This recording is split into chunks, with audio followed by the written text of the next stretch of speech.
Good morning students, how are you. Last video में हमने क्या किया था? We have started a new lesson that is friction. और फ्रिक्शन के बारे में हमने थोड़ा सा आइडिया चैप्टर 11 में भी पढ़ा था ना बच्चों। तो फ्रिक्शन, फर्स्ट ऑफ ऑल मैंने आपको फ्रिक्शन के बारे में बताया था, what do mean by friction. और ये बताया था कि friction is a contact force, means when two objects are in contact, तब हमारा फ्रिक्शन मतलब जनरेट होता है। इवन अगर हम अपने हाथों को इस तरह से रब करें तो ये भी हमारा फ्रिक्शन जनरेट कर देगा। और फ्रिक्शन जो है it is very very necessary, yet it is a necessary evil, means कि फ्रिक्शन हमारे लिए ज़रूरी भी बहुत है, लेकिन ज़रूरी होने के साथ साथ ये कई बार हमारे लिए प्रॉब्लम भी क्रिएट कर देता है। तो आज हम यही पढ़ेंगे, friction unnecessary evil. Friction unnecessary evil means कि फ़ायदेमंद भी है और नुकसानदायक भी है। फ्रिक्शन के बगैर हमारे बहुत सारे काम जो है रुक जाते हैं। तो फ्रिक्शन जो है सबसे पहले तो जितना ज़्यादा रफ सरफेस होगा उतना ज़्यादा हमारा फ्रिक्शन होगा। मैंने आपको बताया था कि कोई भी स्मूथ सरफेस जो है 100% उसको हम स्मूथ नहीं कह सकते, उसमें कुछ ना कुछ इरेगुलरिटी होती है। तो इरेगुलरिटी जो होती है वो एक तरह से इंटरलॉकिंग करती है, तो उसी की वजह से हमारा फ्रिक्शन जनरेट होता है। ठीक है, तो अभी हम करेंगे friction is the necessary evil. अब देखो, आप अपना गिलास होल्ड करते हो, कोई भी गिलास या अर्दन पॉट, उसमें पानी चाय या दूध कुछ भी पीते हो, होल्ड करते हो ना, लेकिन मतलब फ्रिक्शन की वजह से हम उसको होल्ड कर पाते हैं। लेकिन उसके ऊपर अगर हम ग्रीस या ऑयल की एक लेयर लगा दें तब क्या उसको होल्ड करना पॉसिबल होगा? फॉर एग्जांपल हमारे हाथ में एक गिलास है, उस पर हमने एक लेयर ऑयल या ग्रीस की लगा दी, क्या तब हम उसको होल्ड कर पाएंगे? नहीं। क्यों? क्योंकि ऑयल या ग्रीस है फ्रिक्शन को रिड्यूस कर देते हैं, और रिड्यूस करने की वजह से हम उसको होल्ड नहीं कर पाएंगे। तो फ्रिक्शन हमारे लिए ज़रूरी है भी, और ये प्रॉब्लम भी क्रिएट करता है। तो फ्रिक्शन के सबसे पहले तो गुड इफेक्ट्स क्या हैं? We can not write with a pen और pencil without friction, means friction के बगैर हम लिख नहीं पाएंगे। आप जैसे अपने उस पे नोटबुक पे या बुक पे या किसी भी पेपर पे आप लिखते हो, कैसे? विद पेन या पेंसिल। तो उसमें भी हमारी हेल्प कौन करता है? फ्रिक्शन। अगर फ्रिक्शन ना हो तो वी कैन नॉट राइट। अब बड़ी अच्छी अच्छी आप ड्राइंग बनाते हो, ठीक है, और ड्राइंग बनाने की वजह से आप ड्राइंग भी नहीं बना पाओगे, ड्राइंग में कलर भी नहीं कर पाओगे, आप अपना पेन ही होल्ड नहीं कर पाओगे। आप अपना पेन, पेंसिल या स्केच या ड्राइंग जो कलर है वो कैसे होल्ड कर पाते हैं? Due to friction. दूसरा है writing on black board with a chalk. देखो मेरे हाथ में चॉक है, थोड़ा सा रफ होता है, पूरा स्मूथ नहीं है, तो इससे मैं कैसे लिख रही हूँ? Due to friction. अगर फ्रिक्शन नहीं होता तो I will be not able to write on this black board. तो इसके लिए भी हमारा फ्रिक्शन चाहिए। If an object start moving, जैसे हम बॉल, फुटबॉल, ये किसी भी ऑब्जेक्ट को हम मूव करवाते हैं, मतलब ये इट स्टार्ट मूविंग, अगर फ्रिक्शन ना हो तो ये रुकेगा नहीं, मतलब चलता रहेगा, it will continue in its motion. क्या होता है? जैसे कि मैंने आपको बताया, friction always oppose the motion, मतलब जो, और it act in opposite direction. Friction है हमेशा अपोजिट डायरेक्शन में काम करता है और मोशन को अपोज करता है। अगर मान लो हमने किसी बॉल को या किसी ऑब्जेक्ट को पुश किया या पुल किया और इसमें मूवमेंट शुरू हो गई, तो मूवमेंट जो है उसकी वजह, मतलब मूवमेंट जो है वो रुकेगा नहीं, it will continue in its motion. क्यों? क्योंकि फ्रिक्शन तो होगा नहीं। फ्रिक्शन है तभी कोई ऑब्जेक्ट रेस्ट पे आता है, कि जैसे हम किसी बॉल को पुश करते हैं, पुल करते हैं, तो थोड़े टाइम ये मूव करती है, और मूव करने के बाद थोड़े टाइम बाद ये रेस्ट पे आ जाती है। रेस्ट पे क्यों आती है? Due to friction. तो अब ये थे फ्रिक्शन के मतलब गुड इफेक्ट्स, कि फ्रिक्शन जो है, फ्रिक्शन के बगैर ना तो हम चल पाएंगे, ना हम लिख पाएंगे, ठीक है, और ना ही कोई ऑब्जेक्ट अगर मोशन में हो तो ये रुकेगा। अब इसके बाद इसके बैड इफेक्ट्स क्या है? It wear out materials. जैसे क्या होता है, हम शूज़ पहनते हैं, आप सभी लोग शूज़ पहनते हो, तो उस शूज़ के ग्रूव्स होते हैं, थोड़े टाइम बाद वो एकदम से फ्लैट हो जाते हैं। जैसे पहले स्टेप से किसी भी टायर में, किसी उसमें इस टाइप के ग्रूव होते हैं, ठीक है। अब ये ग्रूव जो है थोड़े टाइम बाद घिसने शुरू हो जाते हैं, वियर आउट। ये जो ग्रूव है थोड़े टाइम बाद वियर हो जाते हैं, वो वियर या वो मतलब कि घिस जाते हैं। कुछ टाइम बाद जो आपके मोटरसाइकिल है, साइकिल है या ट्रक है, उनके टायर एकदम फ्लैट हो जाते हैं। तब हमें उनको चेंज करवाना पड़ता है। क्यों? Due to friction. अब जैसे ये हमारे ग्रूव्स हैं और ये ग्राउंड पे चलते हैं, तो उन दोनों के बीच में फ्रिक्शन होता है, और फ्रिक्शन होने की वजह से ये वर्न आउट हो जाती है। तो एक तरह से फ्रिक्शन का एक तो ये बैड इफेक्ट है, ठीक है। अब आप कई बार क्या होते हैं, आपके डोर्स हैं, हिंग्स होते हैं डोर के, जो यहाँ पे बीच में लगे होते हैं, हिंग्स होते हैं, वो भी कई बार बहुत सख्त हो जाते हैं। क्यों? उनमें भी फ्रिक्शन हो जाता है। तो उनमें हम कई बार ऑयल, ग्रीस, ये सब चीज़ें लगाते हैं। ऑयल या ग्रीस लगाने से वो भी मतलब फ्रिक्शन की वजह से घिस जाते हैं। तो हम ऑयल या ग्रीस लगाते हैं, तो उसमें फिर हम उनको दोबारा से हमारी वो ठीक काम करने लगते हैं, ठीक है। तो दूसरा था हमारा हिंग्स ऑफ डोर, और पहला था आपका जो जूतों के सोल है या टायर है, ट्रक है, वो उनके टायर जो हैं बिल्कुल घिस जाते हैं, ठीक है। इसके बाद आपका था फ्रिक्शन प्रोड्यूस हीट। फ्रिक्शन होता है, जैसे आप अपने आप अपनी पाम में उनको भी रब करके देखो ऐसे। अब आप जब रब करोगे तो क्या होगा? गर्म हो जाएंगे, है ना। क्यों? क्योंकि जब ये हम आपस में इनको रब करते हैं तो फ्रिक्शन विल प्रोड्यूस, फ्रिक्शन आएगा, और जो फ्रिक्शन है इट विल प्रोड्यूस हीट। इसी वजह से आपके हाथ गर्म हो जाते हैं। आपने अपने घर में मिक्सर, ग्राइंडर ये यूज़ करते हो। जब आप मिक्सर ग्राइंडर में जूस बनाते हो या किसी भी चीज़ को शेक करते हो या किसी भी चीज़ को ग्राइंड करते हो, जैसे मसाले वगैरह हैं, आपकी दालें हैं, उनको आप पीसते हो, तो क्या होता है? थोड़े टाइम बाद वो गर्म हो जाते हैं। क्यों? क्योंकि जो मशीन है और मशीन के साथ आपका जार है, उन दोनों के बीच में फ्रिक्शन प्रोड्यूस होता है, और फ्रिक्शन प्रोड्यूस हीट। तो ये बात बेटा बड़ी इंपॉर्टेंट है, ध्यान रखना, फ्रिक्शन प्रोड्यूस हीट। और ये इसमें कोई डाउट नहीं है कि जब भी हम कोई मशीन यूज़ करते हैं तो इनके जो पार्ट्स हैं आपस में रब करते हैं, आपस में इंटरेक्ट करते हैं, और उसकी वजह से उसमें हीट प्रोड्यूस होती है। और हीट से हमें क्या प्रोड्यूस होती है? एनर्जी। और मोस्ट ऑफ एनर्जी जो हमारी वेस्ट जाती है, उस एनर्जी का ज़्यादा कोई यूज़ नहीं है, ठीक है। हाउ फ्रिक्शन इज रिड्यूस, यानी हम फ्रिक्शन को कम कैसे करें। No doubt friction is very very necessary for us, हमारे लिए बहुत ज़रूरी है। लेकिन कई बार फ्रिक्शन, मैंने बताया ना कि हमारे लिए प्रॉब्लम क्रिएट करता है, तो उसके लिए हम कैसे उसको कम करें? सबसे पहले तो बाय लुब्रिकेशन या बाय यूजिंग लुब्रिकेंट्स या लुब्रिकेशन प्रोसेस से हम इसको कम कर सकते हैं। We can reduce friction. क्या होता है? सबसे पहले तो we have to know about lubricants. अब लुब्रिकेंट्स हमारे क्या होते हैं? The materials use for lubrication is called lubricants, ठीक है। लुब्रिकेशन के लिए हम जो भी मटेरियल यूज करते हैं that is called as lubricants. अब लुब्रिकेंट्स में मेनली आपका क्या है? Oil, grease, graphite. अब लुब्रिकेंट्स क्या होते हैं?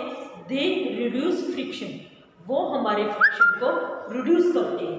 अब देखो जैसे क्या होता है, मशीन है, कई बार उनके वो काम करना बंद कर देते हैं, मशीन के पार्ट्स हैं, या किसी भी वजह से फ्रिक्शन ज़्यादा हो जाए तो वो काम करना बंद कर देते हैं। तो हम उनके समय क्या यूज़ करते हैं? ऑयल, ग्रीस, ग्रेफाइट, ये हमारे लुब्रिकेंट्स हैं। मशीन के पार्ट्स हैं, मशीन जैसे आपकी साइकिल है, साइकिल में बाल बेयरिंग होती है, तो फ्रिक्शन को रिड्यूस कर देते हैं, और फ्रिक्शन रिड्यूस होने की वजह से वो प्रॉपरली काम करना शुरू कर देते हैं। अब इनकी मैकेनिज्म क्या है? जैसे ऑयल है, मान लो हमारे ये 2 पार्ट्स हैं, अब 2 पार्ट्स हैं, जब भी मशीन चलेगी ये एक दूसरे को कॉन्टैक्ट में आएंगे, ठीक है, और कॉन्टैक्ट में आने के बाद ये फ्रिक्शन प्रोड्यूस करेंगे and friction will generate heat. तो हमने क्या किया? इन दोनों के बीच में क्या लगा दी? ऑयल। अब जैसे हमारी 2 पार्ट्स हैं, मशीन हमारी ऑफ है, तो तो हमने इन दोनों के बीच में क्या लगा दिया, ऑयल। ये हमने ऑयल, ग्रीस या ग्रेफाइट तीनों में से कोई चीज लगा दी। अब उनके बीच में ऑयल की क्या बन गई, एक लेयर। देखो इनके बीच में एक लेयर बन गई। ऑयल की जो लेयर बनेगी, ऑयल की जो लेयर बनेगी वो इन दोनों को आपस में कॉन्टैक्ट नहीं करेगी।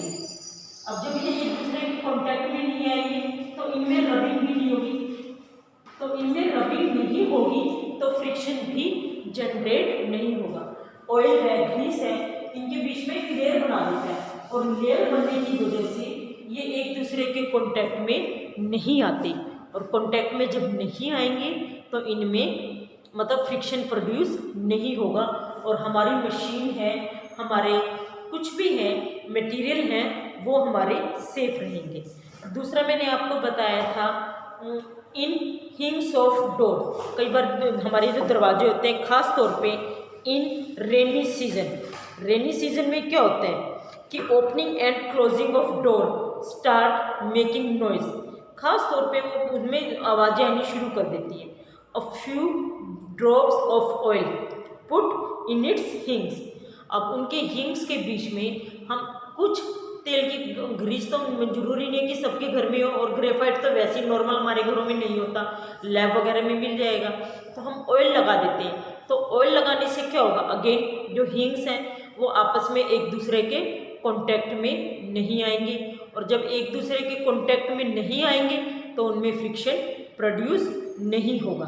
तो normally the oil use for lubrication is called machine oil. ठीक है, we can make our machine oil by mixing mobile and kerosene oil. Kerosene oil या हमारे घर में जो मोबाइल ऑयल होता है इजली अवेलेबल होता है, ये शॉप्स पे जो आपकी पेट्रोल वगैरह की शॉप होती है, तो मोबाइल ऑयल जो होता है या केरोसिन ऑयल होता है उसमें थोड़ा सा मिक्स कर दें तो उसमें वो क्या होते हैं, हम ये मशीन ऑयल बना सकते हैं, और बड़े आराम से जब हम हिंग्स पे अप्लाई करेंगे तो इट विल रिड्यूस फ्रिक्शन। अगर मशीन ऑयल नहीं है तो we can apply mustard oil. Mustard oil से भी इनमें ठीक रहता है। ठीक है, अब आपको लुब्रिकेशन और लुब्रिकेंट्स ये समझ आ गया। इसके बाद है बाय यूजिंग फाइन पाउडर। आप कई बार कैरम खेलते हो, कैरम बोर्ड खेलते हो, बड़े आराम से स्ट्राइकर से आपकी वो गोटी जो है चली जाती है, लेकिन कई बार जब बहुत ज़्यादा टाइम होता है, अब क्योंकि देखो कैरम बोर्ड है, ये आपका कैरम बोर्ड है, कैरम बोर्ड और स्ट्राइकर और जो उसमें ये बनी हुई है, इनमें भी क्या होता है, आपस में एक दूसरे के टच में, लगातार टच में, तो इनसे क्या प्रोड्यूस होता है, फ्रिक्शन। इनसे भी क्या प्रोड्यूस होता है, फ्रिक्शन। और जैसे जैसे फ्रिक्शन बढ़ता है तो हमारे एकदम से फ्लैट हो जाता है, और हम स्ट्राइकर जितना भी तेज स्ट्राइकर मारे तो वो उस पर लगता नहीं है, जो गोटी है उन पे वो नहीं लगता। क्यों नहीं लगता, क्योंकि अगेन फ्रिक्शन हो जाता है। तब हम क्या करते हैं, वी अप्लाई पाउडर। हम पाउडर को अप्लाई करते हैं। पाउडर को अप्लाई करने से क्या होता है, इट विल रिड्यूस फ्रिक्शन। इससे भी हमारा फ्रिक्शन जो है रिड्यूस हो जाता है, और फ्रिक्शन रिड्यूस हो जाता है तो बड़े आराम से हम कैरम बोर्ड खेल सकते हैं। ये तो बेटा कॉमन ऑब्जर्वेशन है, आप सबने नॉर्मली घर में की होगी कि कैरम बोर्ड है, 1 या 2 महीने यूज़ करने के बाद वो ठीक से हम खेल नहीं पाते, तो हम उस पर पाउडर स्प्रिंकल करते हैं या स्प्रेड करते हैं, और जब पाउडर स्प्रेड करते हैं तो बड़े आराम से उनमें हम खेल सकते हैं। इसके बाद है use of balls, ball bearing और रोलर बीयरिंग। अब क्या होता है, जैसे can you imagine the flight of driver, और उसको हम कार ड्राइव करने के लिए दे दें जिसमें कि कोई व्हील नहीं हो, it is only car. Think of any other means of transport without any wheels, क्योंकि एरोप्लेन में तो व्हील्स नहीं होते। तो leave aside vehicles, heavy suitcase to carry out small children, heavy cupboard. इनमें अगर व्हील्स ना हो तो क्या हम इनको पॉसिबल है इनको चलाना? जैसे कार है उसमें इंजन है, सब कुछ है, लेकिन व्हील्स नहीं है, तो क्या उसको पॉसिबल है चलाना? नहीं, हम उसको चला ही नहीं सकते। तो there are large number of industrial and domestic machine where one part of machine rotate. अब देखो व्हील्स है, व्हील्स क्या करते हैं, व्हील्स या तो उनको रोटेट करते हैं या उनको रिवॉल्व करते हैं, मीन्स ऐसे गोल गोल घूमते हैं, तभी हमारा व्हीकल आगे बढ़ता है। तो there are large number of industrial and domestic machine where one part of machine rotate. कई बार आप हैवी लगेज लेके जाते हो सूटकेस में, तो उस पर व्हील्स लगे होते हैं, यू जस्ट उसको ऐसे पकड़ते हैं और रोल कर लेते हैं, और उसी सूटकेस को उठा के चलना आसान नहीं होता है ना बेटा। और जो चिल्ड्रंस की आपने पैम वगैरह देखी है, तो उसमें भी क्या होता है, हम चिल्ड्रन को बिठा देते हैं, इस तरह से उसको पुश करते हैं, तो बड़े आराम से चाइल्ड को हम ले जा सकते हैं। ठीक है, to minimize friction between two part where one of them is circular motion and small metallic ball और सिलेंडर। मतलब इस तरह की छोटी छोटी बॉल, अगर आपने अपने साइकिल में कभी लगवाई हो तो इस तरह की छोटी छोटी बॉल्स होती हैं, these balls are called as ball bearing. इनको हम क्या कहते हैं, बॉल बीयरिंग। ठीक है, अब इनके हम बीच में रखते हैं, उनके बीच में हम क्या रखते हैं, मतलब दो पार्ट्स के बीच में रखते हैं, क्यों रखते हैं, to reduce friction. The system metal balls in their slots और sockets is known as ball bearing and metal cylinder in their slot is known as roller bearing. तो इस तरह से हम इसको, अब जैसे आपके साइकिल है उसमें भी हम बॉल बीयरिंग यूज़ करते हैं, क्यों, क्योंकि उसको भी रोटेट करना होता है, तो फ्रिक्शन जो है हमारा रिड्यूस होना चाहिए। अब एक बात और ध्यान रखो, द फ्रिक्शन, चाहे नोट कर लो, the friction that come into play in between two moving part with wheels, rollers और balls, that is called as rolling friction. ठीक है, अब यूज ऑफ बॉल्स, रोलर्स और wheels reduce the friction by a factor more than 100 time. किसी भी factor से अगर हम फ्रिक्शन को रिड्यूस करते हैं तो बॉल बीयरिंग या रोलर उसको 10 मतलब 100 टाइम उसको। अब इसके बाद है polishing the surface, by polishing the surface. अब कई बार क्या होता है, हमारा फ्रिक्शन बहुत ज़्यादा हो जाता है, तो अगर हम उसको पॉलिश कर दें तो उससे भी फ्रिक्शन रिड्यूस हो जाता है। ठीक है, जब कई बार क्या होता है, लुब्रिकेंट्स, बॉल, रोल वे हमारे ज़्यादा काम नहीं आते, तो हम क्या करते हैं, उस सरफेस को पॉलिश कर देते हैं, और पॉलिश करने के बाद वो क्या हो जाता है, स्मूथ। हम उसको स्मूथ बनाते हैं as soon as possible. The surface में even electroplated to give a fine finish या smooth finishing. Polishing also help in minimising the friction. Means polishing किस में हेल्प करती है, टू रिड्यूस फ्रिक्शन। फ्रिक्शन को कम करने में ये आपको हेल्प करती है। ठीक है, तो बेटा ये सब बड़े ध्यान से करना, क्योंकि कुछ चीज़ें हैं हम जो आपके एनसीईआरटी में नहीं गिवन है। अच्छा एक बात बताओ, can we reduce the friction to zero? No, हम फ्रिक्शन को कभी भी जीरो नहीं कर सकते। कितना भी स्मूथ सरफेस हो उसमें कुछ ना कुछ इरेगुलरिटी होती है, क्योंकि फ्रिक्शन रफ सरफेस पे ज़्यादा होता है, तो इरेगुलरिटी जो रफ सरफेस पे इरेगुलरिटी होती है, ऐसा मानते हैं कि स्मूथ सरफेस पे इरेगुलरिटी होती है लेकिन कंपैरेटिवली कम। तो कोई भी कितना भी स्मूथ सरफेस ना हो क्यों ना हो, उसमें कुछ ना कुछ इरेगुलरिटी होती है, तो हम किसी भी फ्रिक्शन को जीरो तक नहीं कर सकते। ये आपके बेटा पेज नंबर 152 पे ये दो बॉक्स में दिया हुआ बहुत इंपॉर्टेंट है। Friction can never be entirely eliminated, मतलब इसको हम पूरी तरह ख़त्म नहीं कर सकते, कुछ भी बात हो थोड़ा बहुत फ्रिक्शन रहेगा। No surface is perfectly smooth, some irregularity are always there. अगर बेटा आपके पास बुक है तो इसको आप नोट कर लो। इसके बाद मैंने आपको रोलिंग, फ्रिक्शन, स्लाइडिंग ये सब करवा दिए, फिर भी मैं एक बार थोड़ा और ज़्यादा एक्सप्लेन नेक्स्ट वीडियो में कर दूंगी। अब हमारा मेनली क्या रहता है, फ्लूइड फ्रिक्शन। फ्लूइड ये मैं नेक्स्ट टाइम कराऊंगी। अब देखो व्हील, ये बच्चा भी बड़े आराम से सूटकेस को रोटेट करके ले जा रहा है, क्यों, क्योंकि इट कंटेन व्हील्स। अगर इसमें व्हील्स ना होते तो क्या वो इसको रोटेट कर पाता? बिल्कुल ना कर पाता। तो बेटा नेक्स्ट टाइम में थोड़ा इसको मैं ज़्यादा एक्सप्लेन करूंगी। व्हील्स रिड्यूस फ्रिक्शन, वही मैंने आपको बताया ना, रोलिंग फ्रिक्शन। अब इसके बाद आपको करवाना है फ्लूइड फ्रिक्शन। ये लेसन बेटा पूरा पढ़ना है, बहुत इंटरेस्टिंग लेसन है, तभी आगे आपको ये समझ आएगा। ओके बच्चों, और ऐसा जो आप होमवर्क है सब करो, जो ऑफलाइन आ रहे हैं वो भी, ऑनलाइन आ रहे हैं वो भी। ओके बच्चों, टेक केयर।